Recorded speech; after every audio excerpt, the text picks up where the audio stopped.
오늘 이 시간에는 우리 산상수훈의 마지막 말씀인 반석 위에 세운 집이라는 제목으로 말씀을 전하도록 하겠습니다.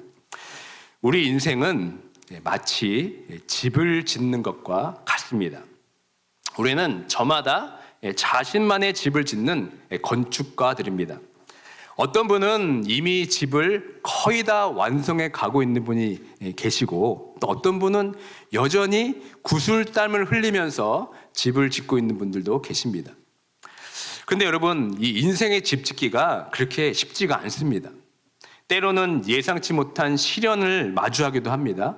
또 거센 폭풍우가 몰아쳐서 공들여 지은 벽이 무너지기도 하고, 또 집을 짓다가 또 발을 헛디뎌서 넘어져 다치기도 합니다. 하지만 이러한 어려움 속에서도 우리는 좌절하지 않습니다. 털고 일어나서 다시 벽돌을 쌓고 더욱 튼튼한 집을 짓기 위해 우리는 노력합니다. 그러니까 이렇게 포기하지 않고 계속해서 집을 지어가는 것이 바로 우리들의 인생입니다. 그렇다면 우리가 짓고 있는 이 인생의 집이 잘 지어져 가고 있는지 여러분 어떻게 알 수가 있습니까? 내 인생의 집을 우리가 잘 짓고 있다고 스스로 믿는 것으로 여러분 충분합니까? 그렇지가 않습니다. 내가 짓고 있는 이 인생의 집이 정말 튼튼한 기초 위에 잘 지어지고 있던 것이 어떤 나의 자기 확신이나 어떤 강한 안도감으로 좌우되는 것이 아닙니다. 예수님께서 오늘 말씀에 경고한 것처럼 자신의 집을 모래 위에 집을 짓고 있다고 생각하는 사람들은 거의 없을 것입니다. 더군다나 내가 짓고 있는 이 인생의 집이 무너질 수 있다는 가능성은 별로 우리가 생각하지 않습니다. 오히려 그 반대죠. 내가 짓고 있는 집은 지금 바위 위에 단단히 집을 세우고 있다고 우리는 믿을 때가 더 많이 있습니다. 그렇다면 여러분, 내가 짓고 있는 이 인생의 집이 정말 튼튼하게 지어졌는지 아니면 쉽게 무너지고 있는지 우리가 어떻게 구분할 수가 있겠습니까? 그것은 비가 오고 홍수가 나봐야 사실 그때 우리가 알 수가 있습니다. 전 세계는 지금 계속해서 기후로 인한 자연재해로 몸살을 앓고 있습니다. 처음에는 이 기후 변화라고 사용하던 단어가 이제는 기후 위기로 바뀌어버렸습니다. 그 다음에 이 기후위기가 어떻게 바뀌었습니까? 기후재앙으로 바뀌더니 이제는 기후붕괴라는 단어까지 등장하고 있습니다. 이 미국도 예외가 아닙니다. 기후변화와 붕괴로 인해서 미국 내에서도 지금 많은 재해가 지금도 일어나고 있습니다. 2018년 10월 미국 플로리다에 태풍 마이클이 상륙했습니다. 이 태풍은 1851년 미국에서 기상 관측이 시작된 이래로 최악의 허리케인으로 불렸던 이 태풍 마이클은 메이저급 허리케인에 해당하는 카테고리 4등급의 태풍이었습니다. 시속 250마일의 강풍과 300mm 이상의 폭우를 몰고 왔습니다. 최소 11명이 숨지게 된 이 태풍에서 놀라운 사실이 하나 있습니다. 여러분, 이 집만이 유일하게 그 지역에서 태풍을 견뎌낸 집이 되어서 큰 화제가 되었습니다. 그를 보시면 다른 집들은 다 무너졌는데 저 집만 유일하게 무너지지 않고 저렇게 든든히 서 있습니다. 이 집주인이랑 나중에 인터뷰한 내용을 보면 그들이 집을 지을 때 하나에만 집중했다고 이야기를 합니다. 그것은 무엇이냐면 어떻게 하면 큰 것을 견딜 수 있을까? 이 질문에서 이 집을 시작하게 짓게 되었다고 합니다. 보통 여러분 이 건축 설계 기준은 최고 120마일 풍속을 견디면 되지만 이 집은 무려 250마일의 풍속을 견딜 수 있게 지었다고 합니다. 그리고 벽은 강화 콘크리트로 만들었고 무엇보다 가장 중요한 것은 땅속 40피트의 길이로 박힌 말뚝 위에 이 집을 세웠다는 점입니다. 그리고 그 말뚝으로 시작된 철거는 말뚝이 이 대들보와 지붕 그리고 뒷벽까지 이어서 만들었습니다. 이 이야기는 집을 지을 때 그 기초가 얼마나 중요한지 보여주는 사례라고 할 수가 있습니다. 결국 집을 지을 때 가장 중요하게 생각하는 것이 무엇입니까? 바로 기초입니다. 그 튼튼한 기초를 다지고 그 위에 집을 세운 것입니다. 이런 자연재해, 어떤 기후 붕괴를 통한 강력한 태풍에서 견디어낸 이 집을 보면 우리는 집에 대한 관점을 좀 더 새롭게 보게 됩니다. 요즘같이 이런 자연재해 앞에서 겉으로 보이는 어떤 화려하고 멋있는 것에 관심을 두는 것이 아니라 이제는 그 집의 기초를 얼마나 튼튼히 하고 어디 위에 세워야 할지가 더 중요한 요소로 자리 잡고 있습니다. 여러분이 지금 짓고 있는 이 인생의 집은 안전하십니까?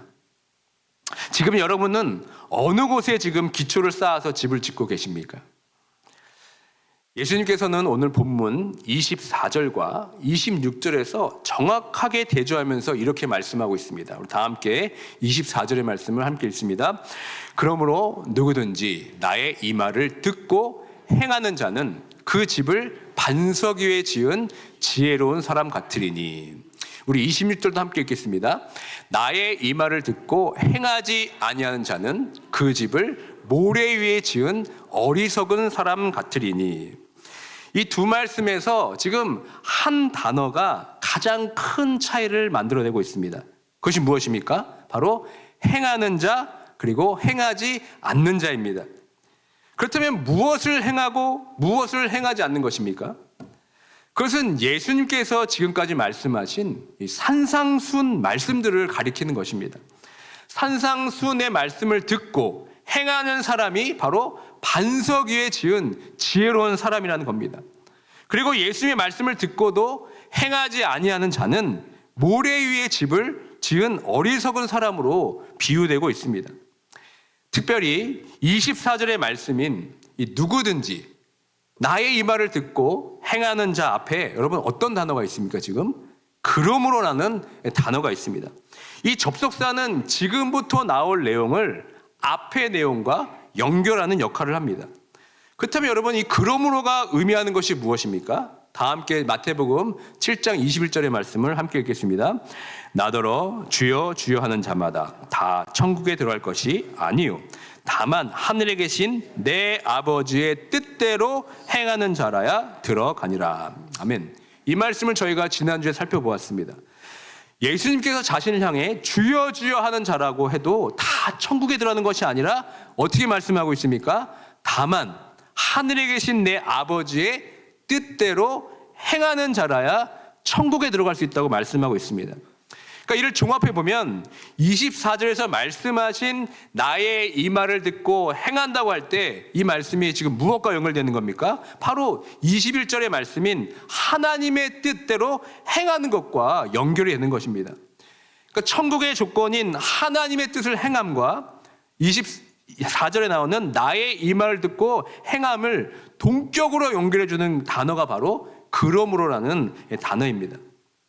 그러니까 다시 말해 예수님을 향해 주님이라고 부르고 도움을 요청하는 사람이라고 해서 다 천국에 들어가는 것이 아니고 그렇게 주여 주여 부르는 사람이 예수님이 선포하신 이 천국의 말씀 즉 하나님의 뜻을 행할 때 천국에 들어가는 것이라고 지금 말씀하고 있는 겁니다.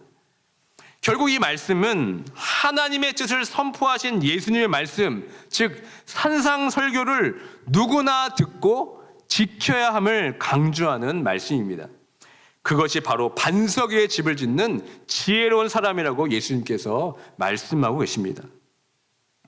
예수님께서 이 귀중한 산상설교의 이 결론으로 이렇게 말씀하시는 것은 사실 하나도 이상할 것이 없습니다. 이제 산상순의 말씀을 마치시고 이제는 그 말씀대로 살아가라, 그 말씀대로 지키라라고 하시면서 모든 사람들이 예수님의 그 말씀을 듣는 것에 멈추지 말고 이제는 그 말씀 그대로 지켜서 행할 것을 지금 강조해서 말씀하고 있습니다. 그런데 우리는 어떻습니까? 듣고 행한다. 이것을 그냥 뭉뚱그려서 하나로 이해하는 것 같습니다. 듣고 그리고 행한다. 이 두 단어는 확실히 다른 뜻을 가진 단어입니다. 그런데 우리는 착각합니다. 대부분 우리가 말씀을 잘 듣는 것으로 그냥 멈춰 있습니다. 그저 말씀을 잘 듣고 마음이 감동이 되면 그래서 은혜가 되면 그것으로 우리가 끝입니다. 그 말씀을 우리가 우리 삶 속에서 행하려고 하지 않습니다. 마치 듣는 행위가 곧 행하고 있다고 우리가 착각할 때가 많이 있습니다. 듣기는 참 잘하는데 그 말씀을 나의 삶 속에서 행하려고 하는 의지나 생각이 별로 없는 것 같습니다. 어떻게 보면 말씀을 듣는 것은 여러분 수동적인 행위입니다. 그러나 말씀을 행하는 것은 아주 능동적인 행위입니다. 우리가 운전을 배울 때 한번 생각해 보시길 바랍니다. 운전 강사의 설명을 듣거나 운전의 교본을 읽는 것은 여러분 단지 수동적인 행위입니다. 지식을 습득하는 과정이지 실제 운전을 하지 않으면 그것은 그냥 수동적인 것입니다. 그러나 실제로 운전석에 앉아서 핸들을 잡고 또 페달을 밟는 것은 내가 배운 지식을 바탕으로 실제 운전을 하는 능동적인 과정인 것입니다. 요리도 마찬가지죠. 요리 강좌를 듣거나 요리책을 읽는 것으로 이것은 우리가 그냥 수동적인 행위일 뿐인 겁니다. 그러나 실제로 재료를 손질하고 조리도구를 이용해서 요리하는 것은 여러분 능동적인 행위입니다. 실제로 이 과정을 통해야 우리가 음식을 내 손으로 만들 수가 있습니다. 이처럼 듣는 것은 여러분 수동적인 과정인 반면에 행하는 것은 내가 듣고 배운 내용을 실제적으로 행동하는 능동적인 과정입니다. 그런데 우리는 어느덧 이 수동적인 신앙생활에 너무나 익숙해져 있습니다. 말씀을 듣는 것으로 충분히 만족해합니다. 좋은 말씀을 듣는 것만으로 자신의 신앙이 막 자라나고 있다고 우리 생각할 때가 많이 있습니다. 특별히 코로나 팬데믹으로 인해서 바뀐 것이 있다면 우리가 설교를 마음만 먹으면 언제 어디서나 들을 수 있다는 점입니다. 유튜브를 통해서 자신이 듣고 싶은 말씀을 찾아서 우리가 골라서 들을 수 있는 시대에 우리가 살고 있습니다. 그 나름 신앙에 열심히 있는 분들은 자기 신앙을 위해서 열심히 다른 목사님의 설교 말씀도 듣고 찾습니다. 거기까지 여러분 참 좋습니다. 아무것도 안 하고 세상의 것을 보는 것보다는 더할 나위 없이 좋습니다. 그런데 문제는 무엇입니까? 그것도 마찬가지죠. 듣는 데 멈춰 있다는 것입니다. 그 말씀을 지키고 행함을 통해서 나의 삶에 어떤 변혁을 일으키고 그 말씀대로 살기로 몸부림치는 데까지 우리가 나아가지 못하는 것입니다. 반석 위에 집을 짓는다는 것은 수동적인 행위가 아닙니다.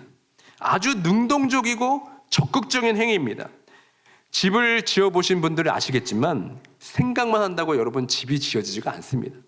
아무리 설계도를 보면서 공부한다고 집이 지어지는 것이 아닙니다.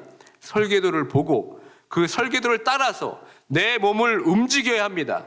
땅에 기초도 쌓고 벽돌도 나르고 못도 제대로 박아야 집이 세워지게 되어 있습니다. 그러나 듣는 것에만 멈춰 있고 행하지 않는다면 우리는 그저 모래 위에 집을 세우는 것과 마찬가지입니다. 물론 행하는 것만으로 우리가 천국으로 들어갈 수 없음을 우리는 알고 있습니다. 오직 믿음을 통해서 하나님의 은혜로만 우리가 구원을 얻습니다. 그러나 예수님께서 지금 강조하고 계시는 것이 무엇입니까? 참으로 복음을 듣고 신앙을 고백하는 사람들은 언제나 하나님의 말씀에 순종하고 행동하며 믿음을 실천하는 사람들이라는 것입니다. 야고보서 1장 22절의 말씀을 함께 읽습니다. 너희는 말씀을 행하는 자가 되고 듣기만 하여 자신을 속이는 자가 되지 말라. 아멘. 이 말씀은 단순히 듣는 것에서 그치지 않고 들은 말씀을 삶 속에서 실천하는 것이 중요하다는 것을 강조하는 말씀입니다. 특별히 자신을 속인다는 것은 말씀을 듣고 이해하는 것으로 만족하면서 내 스스로를 속이는 것을 말합니다. 즉 말씀은 듣고 실천하지 않으면서 자신이 믿음이 있다고 착각하거나 또 말씀을 알고 있다고 해서 마치 그 의무를 다했다고 생각하는 것은 여러분 자신을 속이는 것이라는 것입니다. 우리가 하나님의 말씀을 듣는 것으로 또 아는 것으로만 우리의 믿음을 증명할 수가 없습니다. 말씀을 듣고 믿음을 실천할 때 비로소 우리는 세상에서 구원받은 그리스도인임을 증명하게 됩니다. 야고보가 말하는 행함은 언제나 믿음을 전제로 하고 있습니다. 행함은 언제나 믿음을 전제한 믿음의 역사로 말미암아서 일어나게 되어 있습니다. 믿음과 행위는 분리되지 않습니다.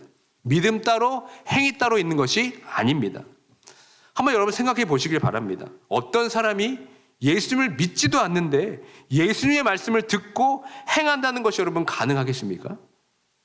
예수님의 말씀을 듣고 자신의 삶의 기준으로 삼아서 생각하고 행동을 바꾸고 올바른 삶으로 살아가는 모습은 적어도 그 말씀의 가치를 충분히 인정했음을 의미하는 것입니다. 말씀의 진가를 알고 지킨다는 것은 그 말씀을 하신 분을 믿기 때문이라고 우리가 말할 수 있습니다.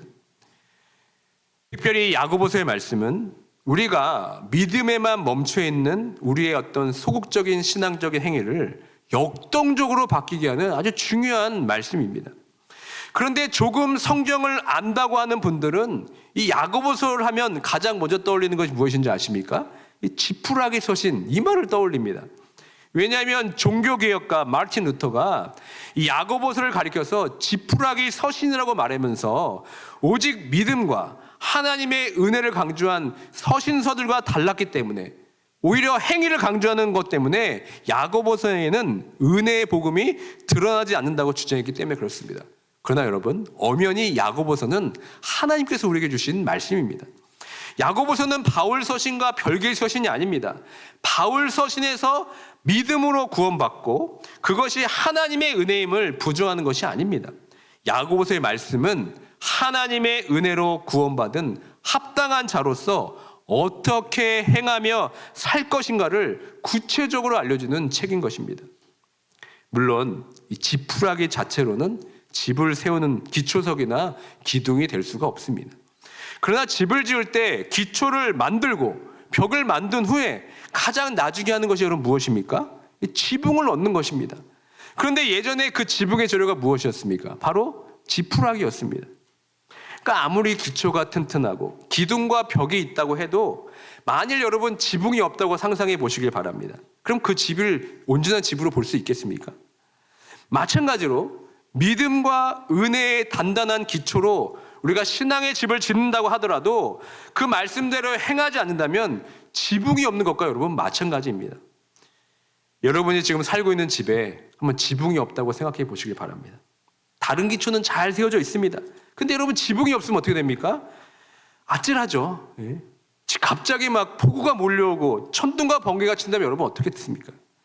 그러니까 지붕이 없는 집에 산다고 하는 것은 사실 집에 있지만 집 밖에나 있는 것과 마찬가지입니다. 우리에게 믿음이라는 든든한 기초석이 잘 쌓여 있는다 할지라도 지붕이 없는, 즉 지푸라기조차 없어서 믿음에 합당한 삶의 행위가 없다면 그것은 온전한 신앙의 집이 세워진 것이 아닙니다. 교회도 마찬가지죠. 교회 안에 말씀이 넘쳐납니다. 교회 안에서 믿음이 넘쳐납니다. 그러나 교회가 마땅히 행해야 할 행위가 없다면 여러분 어떻게 되겠습니까? 그것 또한 교회의 지붕이 없는 거나 마찬가지입니다. 이 추운 겨울 지금 우리가 드리는 예배당에 이 지붕이 없다고 한번 상상해 보시길 바랍니다. 우리가 이렇게 편안하게 예배를 드릴 수 있겠습니까? 우리가 예수님을 온전히 믿으면 예수님께서 가르쳐 주신 그 말씀을 우리의 삶 속에서 표현될 수밖에 없습니다. 예수님을 믿는 사람들에게 예수님의 말씀을 지키는 것보다 더 오히려 어려운 것이 무엇인지 아십니까? 바로 소금에서 짠맛을 분리하는 것 같이 더 어려운 불가능한 일이라는 겁니다. 예수를 믿는 사람에게는 믿는 그분의 말씀을 듣고 지키는 것이 훨씬 더 자연스럽고 쉬운 일인 겁니다. 사랑하는 성도 여러분, 하나님의 말씀을 듣고 마는 것이 아니라 들은 대로 믿고 순종하는 삶을 사셔야 합니다. 그것이 바로 반석 위에 집을 세우는 지혜로운 사람입니다. 믿음이라는 단어 가운데는 예수님의 말씀에 순종하는 것이 배제되지 않았습니다. 그리고 순종이란 단어에도 그 말씀을 하신 분의 믿음이 늘 포함되어 있습니다. 산상순의 말씀은 우리에게 이해의 문제로 끝나는 말씀이 되면 안 됩니다. 대부분의 이 산상순의 말씀은 우리 삶의 행동으로 나타낼 것을 구체적으로 말씀하고 있습니다. 그러므로 우리가 이 산상순의 말씀을 마치면서 우리가 내려야 할 결론은 이해의 문제에서 이제는 행동의 문제로 전환되어야 한다는 것입니다. 믿음과 행위는 결코 분리할 수 없는 동전의 양면과도 같습니다. 믿음과 행위는 여러분 하나인 것입니다. 그런데 여러분 문제가 있습니다. 우리가 정말 예수님의 말씀을 믿고 아는 만큼 행하는 것이 정말 쉽지가 않다는 것이죠. 예수님께서 하신 이 산상순의 말씀을 100% 온전히 지킬 수 있는 사람이 이 세상 가운데 누가 있겠습니까? 사실 여기에 우리의 절망이 있습니다. 행함으로 구원을 얻을 수 없는 사람이 여전히 이 세상에 얻을 수 있는 사람은 여전히 이 세상에 아무도 없습니다. 그렇다면 예수님께서도 그 누구도 도달하지 못할 이 까마득하게 높은 선을 우리에게 제시한 이유가 무엇이겠습니까? 이 산상순의 말씀은 수천 년 교회사가 흐르는 동안 그 누구도 완벽히 정복한 사람은 없습니다. 그렇기 때문에 이 산상순의 설교가 계속 선포되고 있는 한 그 누구도 교만해질 수가 없는 것입니다. 하나님과 인간의 간격은 영원히 없어지지 않을 것입니다. 그렇다면 여러분, 이 산상순의 말씀을 불가능하다고, 우리가 지키기 어렵다고 아예 포기할 것입니까? 시도조차 할 필요가 없는 것이겠습니까? 그렇지 않습니다. 우리는 이 말씀대로 살기 위해서 우리는 어떻게든 몸부림쳐야 합니다. 사실 여기에 답이 있는 겁니다. 예수님께서 말씀하신 대로 살기 위해 몸부림치지만 지키지 못해서 안절부절하면서 결단도 못하고 포기도 못하고 지키지도 버리지도 못하는 우리들의 그 단함, 어쩌면 이것이 여러분 주님을 향한 간절한 사랑의 표현이 아니겠습니까? 분명히 내가 가야 할 길이 무슨 길인지 압니다. 예수님께서 말씀하신 그 길이 내가 가야 할 길임에도 불구하고 나도 모르게 이 세상의 길을 가면서 내 스스로 안타까워하는 그 모습이 어쩌면 우리의 정직한 모습이 아니겠습니까? 결국 나는 아무것도 할 수 없다는 영적인 파산 상태에서 두 손 두 발 들고 가난한 마음으로 주님께 나아가는 것이 바로 이 땅에서의 우리의 삶이 아니겠습니까? 불가능한 줄 알면서도 그래도 어떻게 해보겠다고 지금 이 자리에 앉아서 이렇게 말씀을 듣고 여전히 갈등하고 머뭇거린다고 있다는 사실이 내가 여전히 주님을 붙잡고 살아가겠다는 반증이 아니겠습니까? 결국 우리의 연약함과 부족함에도 불구하고 주님을 사랑하는 그 마음만 있다면 그것 또한 주님께서 귀하게 보실 것입니다. 중요한 것은 우리가 포기하지 않고 끊임없이 주님께 나아가려는 몸부림입니다. 우리는 산상설교가 말하는 목표와 그 목표를 가는 과정을 혼동해서는 안 됩니다. 그 목표를 향해 우리는 이 땅에서 여전히 의동 중에 있습니다. 산상설교에 직접 표현되어 있는 최상의 경지를 바라보면서 나에게는 불가능하고 도달할 수 없는 명령임에 우리가 좌절하고 있지만, 그러나 지금 이 순간 여기에서 그 주님의 말씀을 믿고 사랑하고 자신의 최선을 다해서 성령의 도우심을 구하면서 나아가게 되면 언젠가 내가 걸어온 길을 돌아보면서 처음보다는 조금이라도 변화되고 성장하고 성숙해지는 나를 보게 될 줄 믿습니다. 과정 속에 있는 열매도 여러분 진실한 열매들입니다. 불가능해 보이는 그것을 향해 우리가 몸부림치게 되면 우리의 삶은 분명히 언젠가 변화하게 될 것입니다. 그런데 여러분, 가장 큰 실패는 무엇인지 아십니까? 예수 그리스도의 말씀 앞에서 어떤 갈등도 없다는 겁니다. 어떤 머뭇거림도 없고 후회도 없는 그런 삶이 바로 여러분 가장 큰 실패입니다. 아무리 말씀을 들어도 그 말씀이 나를 흔들지를 못합니다.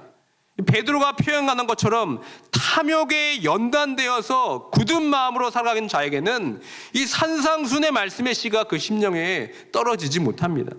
영적인 잡초들이 그 마음을 둘러싸고 있으면 말씀이 떨어져도 그 심령까지 내려가서 뿌리 내리지 못하는 것입니다.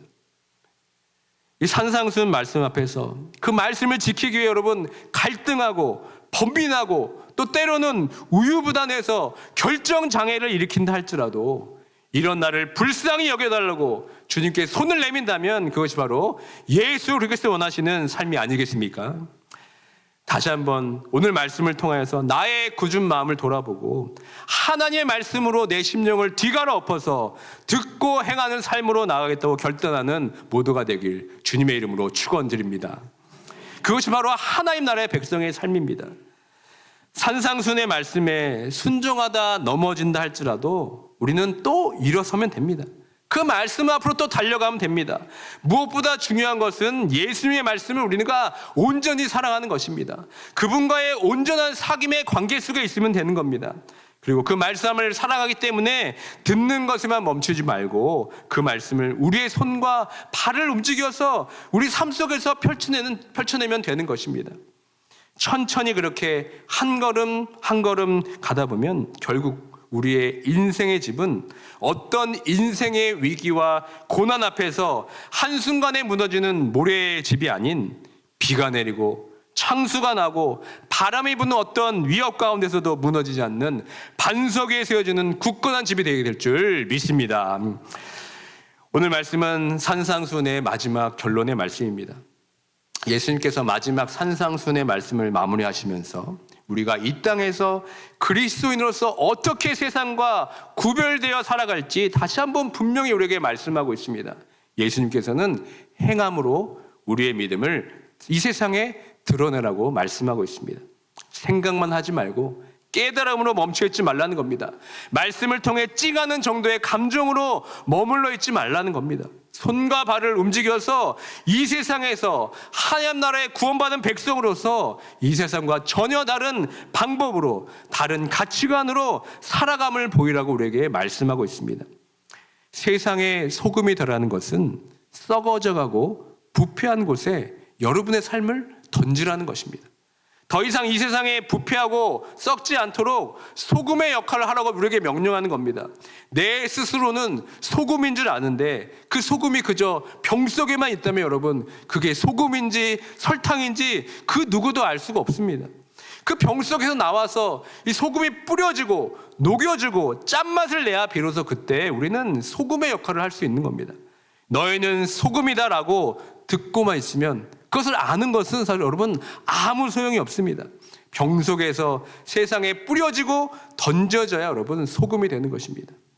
이방인처럼 보여주기의 식의 기도가 아니라 하나님의 이름과 나라와 뜻을 구하는 진정한 기도의 사람이 되라고 우리에게 말씀하고 있습니다.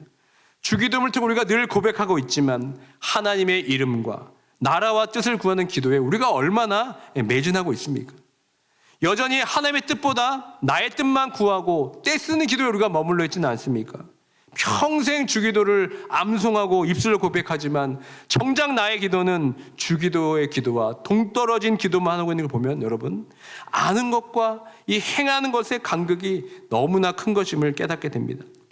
하나님과 돈을 같은 자리에 두지 말고 하나님을 선택하는 삶이라고 보이라고 우리에게 말씀하고 있지만 나의 속마음을 비춰보면 여전히 그 사이에서 갈등하며 괴로워하고 있는 우리의 모습을 우리가 볼 수 있지 않겠습니까? 주여 주여만 외칠 것이 아니라 하늘에 계신 아버지의 뜻대로 행하는 자라고 말씀하고 있지만 그저 그 이야기를 나를 향한 말씀이 아니라 다른 사람을 향한 말씀으로 우리는 비켜가고 있지는 않습니까? 이 산상순의 말씀은 지금 우리 모두에게 하시는 말씀입니다. 사실 제가 드린 이 말씀을 처음 듣는 분은 이 자리에 거의 없을 것입니다. 다 듣고 알고 계십니다. 이미 오랜 신앙생활을 통해서 수많은 말씀을 통해 익히 알고 계시는 말씀일 것입니다. 그런데 문제는 무엇입니까? 듣고 아는 데 있다는 겁니다. 그만큼 행함이 없는 것이 여러분 그것이 진짜 문제입니다. 인풋은 많은데 아웃풋이 없습니다. 아는 만큼 우리가 행하지 못하고 있습니다. 이것이 바로 우리가 이 땅에서 살아가면서 풀어야 할 숙제인 겁니다. 그러나 여러분 진정한 마음으로 진실한 마음으로 이 예수 그리스도의 말씀을 행하고자 할 때 분명히 우리는 그 말씀대로 행할 수 있는 삶을 살게 될 줄 믿습니다. 시편 119편 35절의 말씀을 다 함께 읽겠습니다. 나로 하여금 주의 계명들의 길로 행하게 하소서 내가 이를 즐거워함이니이다. 아멘. 주의 말씀을 지키고 행하는 것이 즐겁다고 하는 시편 기자의 고백이 이제는 우리의 고백이 되길 원합니다. 산상순의 말씀의 핵심인 하나님을 사랑하고 이웃을 사랑함을 통해서 그것이 나에게 가장 즐거움이 되고 가장 큰 행복이라고 고백하는 행복한 성도, 행복한 교회가 되길 주님의 이름으로 축원드립니다. 2025년 이 교회 표어처럼 정말 여러분 위대한 반전의 삶을 살기를 원하십니까? 그렇다면 여러분, 이제는 행하시길 바랍니다. 지금까지 듣고 아무것도 행하지 않는 삶을 살았다면 이제는 듣고 그 들은 대로 행하는 데까지 여러분 나아가시길 바랍니다. 듣는 것에서 이제는 행하는 삶으로 나아갈 때 그것이 여러분 삶의 가장 위대한 반전이 될 줄 믿습니다. 이제 5장부터 7장까지의 산상순의 말씀을 이제 마칩니다. 이 산상순의 말씀을 좋아하는 것에 멈추지 마시고 또 그냥 이 말씀을 외우고 가르치는 것에 여러분 만족하는 것이 아니라 이 말씀을 이제 우리 삶 속에서 실제로 살아내는 모두가 되길 주님의 이름으로 축원드립니다. 그때 우리의 인생의 집이 반석 위에 집을 짓는 집이 되는 겁니다. 삶에 예기치 않는 폭우와 홍수와 태풍이 몰려온다 할지라도 넉넉히 이기고 견디면서 하나님 나라의 백성으로 승리하는 삶을 살게 될 것입니다. 하나님 나라의 백성으로서 이 땅에 구별된 삶으로 초대받은 그리스도인이 바로 우리임을 깨닫고 그 말씀대로 행하고 그 행함을 통해 지혜로운 자가 되어서 하나님 나라가 우리를 통해서 이 세상에 보여지고 나로 인해서 죽어가는 이 세상의 나라 사람들이 하나님 나라로 돌아가게 되는 놀라운 구원의 역사가 날마다 펼쳐지는 우리의 삶이 되길 주님의 이름으로 축원드립니다.